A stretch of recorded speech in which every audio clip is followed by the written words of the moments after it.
జీ5 ఉండగా మీ favourite TV shows ని మీరు అస్సలు మిస్ అవ్వలేరు. Complete free. సో మిమ్మల్ని అరెస్ట్ చేస్తున్నాం, దయచేసి కోఆపరేట్ చేయండి. ఇన్స్పెక్టర్ గారు ఏం మాట్లాడుతున్నారు? తారా మీద అరెస్ట్ వారెంట్ రావడం ఏంటి? ఏంటి సార్, నేనేం చేశానని నన్ను అరెస్ట్ చేయడానికి వచ్చారో తెలుసుకోవచ్చా? Attempt to murder madam. Sagar అనే అతన్ని మీరు చంపడానికి ప్రయత్నించారని కేసు ఫైల్ అయింది మేడం.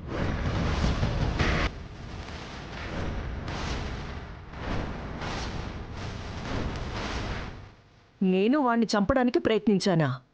అలా అని ఎవరు కేసు పెట్టారు? సాగర్ వాళ్ళ అమ్మగారు, ఆవిడ పేరు సువర్ణ అని చెప్పారు. సువర్ణ? స్వీటీ, మీ అత్తగారింటి వాళ్ళ అబ్బాయిని నేను చంపబోయానని నా మీద అటెంప్ట్ మర్డర్ కేసుని పెట్టారంట. చూడు, వాళ్ళు చివరికి ఎంతవరకు వచ్చారో చూసావా బేబీ? మన స్వీటీకి వాడు ఏ రకంగానూ తగిన వాడు కాదని తెలిసినా కూతురి కోసం, నా స్వీటీ సంతోషం కోసం, తన కడుపులోని బిడ్డ కోసం నా పట్టుదలని కూడా విడిచిపెట్టి వాణ్ణి నేను అల్లుడిగా యాక్సెప్ట్ చేశాను. ఇప్పుడు వాళ్ళు ఏకంగా నన్ను నేరస్తురాలని చేశారు, చూసారా? రాధా, శ్రీకాంత్, చూడండి, నా చెల్లి ప్రేమించింది, చెల్లి ప్రేమను గెలిపించాలి అంటూ నన్ను ఒక విలన్లా చూసి వాణ్ణి హీరోలాగా ఊహించుకొని తెగ మురిసిపోయారు. ఇప్పుడు వాడి వల్ల, వాడి కుటుంబం వల్ల ఈ ఇంటికి పోలీసులు కూడా వచ్చారు. ఇప్పుడు మీ అందరికీ హ్యాపీగా ఉందా?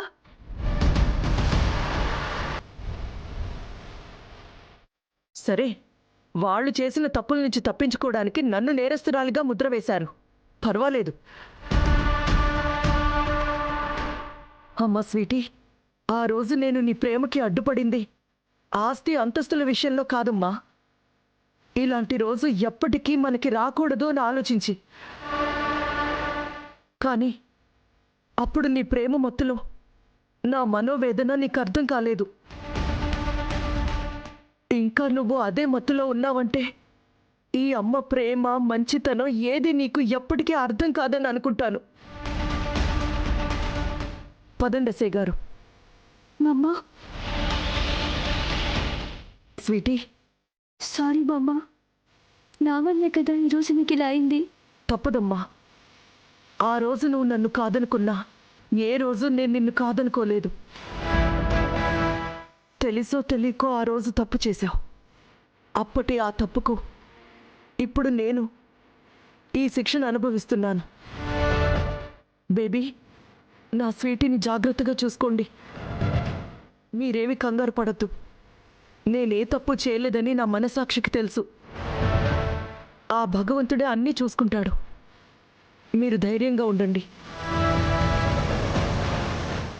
పదండి ఎస్ఐ గారు. రండి మేడం.